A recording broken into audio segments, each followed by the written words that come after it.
ಇನ್ನೊಂದ್ಸಲ ರಾಕೇಶ್ ಸರ್ ಸಿಕ್ಕಿದ್ದು ನಮಗೆ ದೇವ್ರ ಸರ ಸಿಕ್ತಂಗೆ ಆಗ್ಬಿಟ್ಟೈತಿ. ಥ್ಯಾಂಕ್ಸ್ ಹೇಳೋಕ್ಕೆ ಇಷ್ಟಪಡ್ತೀನಿ.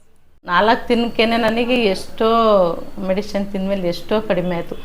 ಎದ್ದು ನಾನೇ ಆರಾಮಾಗಿ ಬಾತ್ರೂಮಿಗೆಲ್ಲ ಹೋಗೋದು ಎಲ್ಲ ಮಾಡಿದೆ. ಆಮೇಲೆ ತುಂಬಾ ನೋವೆಲ್ಲ ಕಡಿಮೆ ಆಯಿತು.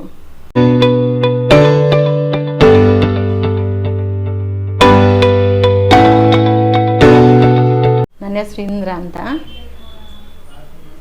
ನಾವು ಬನಾರಘಟ್ಟ ರೋಡ್ ಅರಕೆರೆಯಿಂದ ಬರ್ತಾ ಇರೋದು. ನನಗೆ ಫಸ್ಟು ಜಾಯಿಂಟ್ ಪೇನ್ ಎಲ್ಲಿ ತೋರಿಸಿದ್ರು ಜಾಯಿಂಟ್ ಪೇನು ಕಡಿಮೆ ಆಗಲ್ಲ ಅಂತಲೇ ಹೇಳ್ತಾಯಿದ್ರು. 8 ವರ್ಷದಿಂದ ಎಷ್ಟೋ ಹಾಸ್ಪಿಟ್ಲಿಗೆ ಆಯುರ್ವೇದಿಕ್ ಎಲ್ಲ ತೋರಿಸಿದ್ದೀನಿ. ಎಲ್ಲೂ ಕಡಿಮೆ ಆಗ್ತಾ ಇರಲಿಲ್ಲ. ಮಾತ್ರೆ ತಿಂದ ಕಡಿಮೆ ಆಗೋದು, ಮತ್ತು ಹಂಗೆ 4 ದಿವಸ ಬಿಟ್ಟರೆ ಮತ್ತೆ ಹಂಗೆ ನೋವು ಬರೋದು. ಬೆಳಗ್ಗೆ ಆದರೆ ಅಂತೂ ಕೈ ಎಲ್ಲ ಜೋಮ್ ಹಿಡಿದ್ರೆ ಏನು ಒಂದೋಟನೂ ಇಟ್ಕೊಳಕ್ಕೂ ಆಗ್ತಾ ಇರಲಿಲ್ಲ. ಮಂಡಿ ನೋವಂತೂ ತುಂಬಾ ಮಂಡಿ ನೋವಿತ್ತು. ನಡೆದಾಡೋಕ್ಕಾಗಲ್ಲ, ಮೆಟ್ಲು ಹತ್ತೋಕ್ಕಾಗ್ತಾ ಇರಲಿಲ್ಲ. ಈಗ ಒಂದು 3 ತಿಂಗಳಿಂದ ತುಂಬಾ ಅನುಭವಿಸ್ಬಿಟ್ಟಿದ್ದೀವಿ. ಜೀವನನೇ ಬೇಡಪ್ಪ ಅನ್ನೋ ಥರ ಅನಿಸ್ಬಿಟ್ಟೈತಿ 3 ತಿಂಗಳಿಂದಂತೂ. ಆ ಮಳೆ ಬರೋ ಟೈಮಲ್ಲಂತೂ ಎಷ್ಟು ಗೋಳಾಡಿದ್ದೀವಿ ಅಂದರೆ ಮನೆಯವರೆಲ್ಲರೂ ಎಷ್ಟು ಅಳ್ತಾ ಕೂತಿದ್ದೀವಿ. ಅಷ್ಟು ನೋವು ಅಂದರೆ ನೋವಿತ್ತು ನನಗೆ.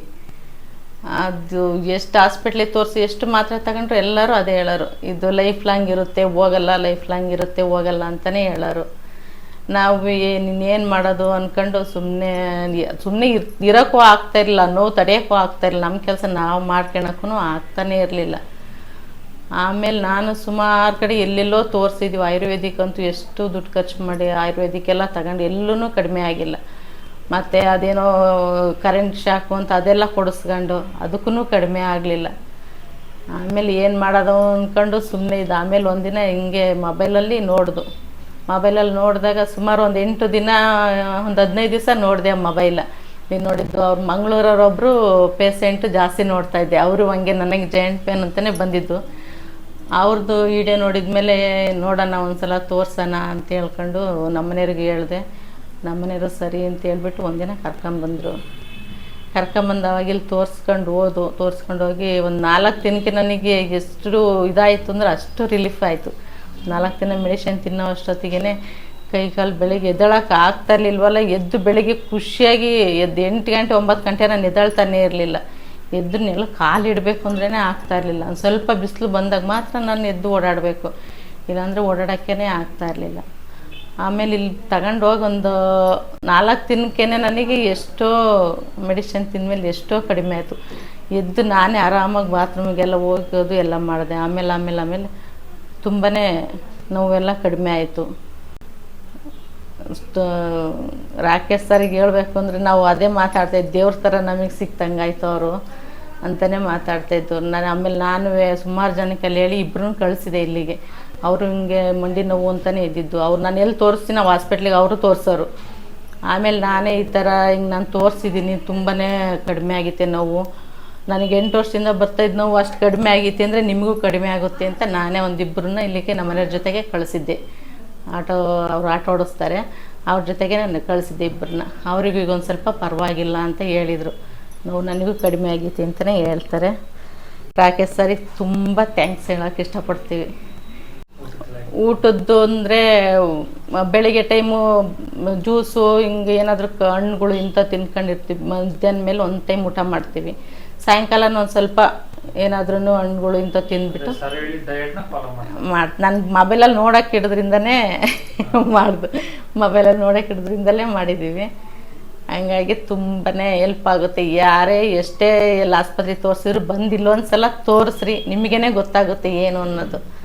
ಒಂದ್ಸಲ ಎಷ್ಟೇ ನೋವಿರಲಿ ಬಂದು ತೋರಿಸ್ರಿ ಇಲ್ಲಿಗೆ ರಾಕೇಶ್ ಸರ್ ಹತ್ರ. ಮಂಗಳೂರವರೊಬ್ರದ್ದು ಆಮೇಲೆ ಮೈಸೂರವರೊಬ್ರದ್ದು ಒಂದು ವಿಡಿಯೋ ನೋಡ್ತಾಯಿದ್ದು. ಅವರು ಹಿಂಗೆ ಜಾಯಿಂಟ್ ಪೇನ್ ಅಂತಲೇ ಬಂದಿದ್ದು. ಅವರು ತುಂಬ ಕಡೆಗೆಲ್ಲ ತೋರಿಸಿದ್ದಾರೆ, ಹುಷಾರಾಗಿಲ್ಲ ಅಂತ ಹೇಳ್ಬಿಟ್ಟು. ಅವರು ಇಲ್ಲಿಗೆ ಬಂದು ತೋರಿಸಿದ್ದು ಅವ್ರ ವಿಡಿಯೋ ನಾನು ನೋಡಿದ್ಮೇಲೆ ನನಗೆ ಏನಾರಾಗಲಿ ಒಂದ್ಸಲ ಹೋಗಿ ತೋರಿಸ್ಬೇಕು ಅಲ್ಲಿಗೆ ಅನ್ನೋ ಥರ ಅನ್ನಿಸ್ತು. ಆದರೆ ಬೆಳಿಗ್ಗೆ ಟೈಮ್ ಆಗ್ತಿರೋ ನೋವು ನೋಡಿದರೆ ಯಾರಿಗೂ ಈ ನೋವು ಬೇಡಪ್ಪ ಅನ್ನೋ ಥರ ಅನಿಸ್ಬಿಟ್ಟಿತ್ತು. ನನಗೊಂದು ಲೋಟ ನೀರು ಸರಿ ತಗೊಂಡು ಕುಡಿಯೋಕ್ಕಾಗ್ತಾಯಿರಲಿಲ್ಲ, ಒಂದು ಮುಖ ತೊಳ್ಕೊಳಕ್ಕಾಗ್ತಾಯಿರಲಿಲ್ಲ, ತಲೆ ಬಾಚ್ಕೊಳ್ಳೋಕ್ಕೂ ಆಗ್ತಾಯಿರಲಿಲ್ಲ, ಒಂದು ಸೀರೆ ಪಿನ್ ಹಾಕ್ಕೊಳಕ್ಕಾಗ್ತಾಯಿರಲಿಲ್ಲ. ನನ್ನ ಮಗಳೇ ಮಾಡಬೇಕಾಗಿತ್ತು. ಅಷ್ಟು ನೋವಿದ್ದು. ಈಗ ಎಲ್ಲ ಕೆಲಸನೂ ನಾನೇ ಮಾಡ್ಕೊತೀನಿ. ಆರಾಮಾಗಿ ಮೆಟ್ಲೆಲ್ಲ ತೇಳಿತೀನಿ, ಎಲ್ಲ ಮಾಡ್ತೀನಿ. ಇದಕ್ಕೋಸ್ಕರ ಕೆಲ್ಸಕ್ಕೆ ಹೋಗೋದನ್ನು ಬಿಟ್ಟಿದ್ದೀನಿ ನೋವಿಂದವ. ಈಗ ಆರಾಮಾಗಿದ್ದೀವಿ. ಇಲ್ಲಿ ಬಂದು ತೋರಿಸಿದ್ಮೇಲೆ ಒಂದು ತಿಂಗಳೇ ನಾನು 8 ದಿನಕ್ಕೆ ನನಗೆ ಆರಾಮು ಅಂತ ಅನ್ನಿಸ್ಬಿಡ್ತು. 8 ದಿನಕ್ಕೆ ಆರಾಮಾಗಿ ಎದ್ದೆಲ್ಲ ಓಡಾಡಿದ್ದೀನಿ, ಎಲ್ಲ ಮಾಡಿದ್ದೀನಿ. ನನ್ನ ಕೆಲಸ ಇವಾಗ ನಾನೇ ಮಾಡ್ಕೊತೀನಿ, ಎಲ್ಲ ಕೆಲಸನೂ ಮಾಡ್ತೀನಿ. ಇವಾಗ ಆರಾಮ ಮೆಟ್ಲು ಹತ್ತಬೇಕು ಅಂದರೆ ನನಗೆ ಹಿಂಸೆ ಆಗೋದು. ದಿನಕ್ಕೆ ಒಂದು ಸಲ ಇಳಿಯೋದೇ ಕಷ್ಟ ಆಗಿತ್ತು ನನಗೆ. ಈಗ ಎಷ್ಟು ಸಲ ತಿಳಿದ್ರು ಏನೂ ಆಗ್ತಾಯಿಲ್ಲ. ಖುಷಿ ಆಗ್ತೈತೆ. ಇನ್ನೊಂದು ಸಲ ರಾಕೇಶ್ ಸರ್ ಸಿಕ್ಕಿದ್ದು ನಮಗೆ ದೇವ್ರ ಸರ ಸಿಕ್ತಂಗೆ ಆಗ್ಬಿಟ್ಟೈತಿ. ಥ್ಯಾಂಕ್ಸ್ ಹೇಳೋಕ್ಕೆ ಇಷ್ಟಪಡ್ತೀನಿ ಸರ್. ಇಲ್ಲ, ಅಷ್ಟು ನೋವು ಅನುಭವಿಸಿದ್ದೀವಿ ಅಂದರೆ ತುಂಬಾ ನೋವು ಅನುಭವಿಸ್ಬಿಟ್ಟಿದ್ದೀವಿ. ಒಂದು ಸಲ ಅಂದ್ಕೊಂಬಿಟ್ಟು ಅತ್ಲಾಗಿ ಜೀವನನೇ ಬೇಡ, ಸಾಯ ನನ್ನ ಥರ ಅನಿಸ್ಬಿಟ್ಟಿತ್ತು. ಈಗ ಒಬ್ಬರು ಕೆಲ್ಸಕ್ಕೆ ಹೋಗೋದು, ನಮ್ಮನೆ ಆಟೋ ಓಡಿಸ್ತಾರೆ, ಒಬ್ಬರು ಕೆಲ್ಸಕ್ಕೆ ಹೋಗೋದು, 3 ಜನ ಸಾಕಬೇಕು ಅಂತ ತುಂಬಾ ಕಷ್ಟ. ನಾನು ಕೆಲ್ಸಕ್ಕೆ ಹೋಗ್ದಂಗೆ ಮನೇಲಿ ಉಳ್ಕೊಂಡೆ. ಹಂಗಾಗಿ ಈ ವರ್ಷ ನನ್ನ ಮಗನ ಕಾಲೇಜನ್ನು ಬಿಡಿಸಿದ್ವಿ, ಕಾಲೇಜಿಗೆ ಕಳಿಸ್ಲಿಲ್ಲ ಅವನಿಗೆ. ನಾನು ಕೆಲ್ಸಕ್ಕೆ ಹೋಗಲಿಲ್ಲ, ನೀನು ಒಬ್ಬರು ಅವಳನ್ನ ಕಳಿಸಿರಿ, ಇವನಿಗೂ ದುಡ್ಡು ತುಂಬಾ ಪ್ರಾಬ್ಲಮ್ ಆಗುತ್ತೆ ಅಂತೇಳ್ಬಿಟ್ಟು ನನ್ನ ಮಗನ ಕಾಲೇಜಿಗೆ ಕಳಿಸಿಲ್ಲ, ಬಿಟ್ಟಿದ್ವಿ ಸರ್. ಮುಂದೆ ಅವರು ಕೆಲ್ಸಕ್ಕೆ ಹೋಗೋ ಥರ ಆದರೆ ಸಾಕಪ್ಪ ಅನಿಸ್ಬಿಟ್ಟಿತ್ತು. 3 ತಿಂಗಳು 4 ತಿಂಗಳಾಯಿತು. 4 ತಿಂಗಳಿಂದ ಹೇಳ್ತಾ ಏನು ಕೆಲಸ ಮಾಡಬೇಕು, ಮಕ್ಳಿಗೆ ಒಂದು ತಿಂಡಿ ಮಾಡಿಕೊಡೋಕ್ಕೂ ಆಗ್ತಾ ಇರಲಿಲ್ಲ.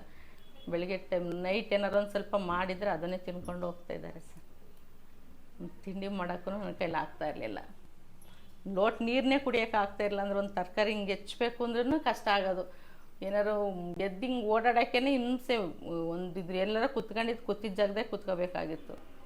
ಒಂದ್ಸಲ ಬಾತ್ರೂಮಿಗೆ ಹೋಗ್ಬೇಕಾದ್ರೆ ಎಷ್ಟು ಕಣ್ಣೀರು ಹಾಕ್ತಿದ್ದೀನಿ ಅಂದರೆ, ಈ ಮಕ್ಳಿದ್ರಿಗೆ ಅಳಬಾರ್ದು ಅಂತ ಬಾತ್ರೂಮ್ ಒಳಗೆ ಹೋಗಿ ಕೂತ್ಕೊಂಡು ಹರ್ತಿದ್ದೀನಿ ಎಷ್ಟೋ ದಿನ.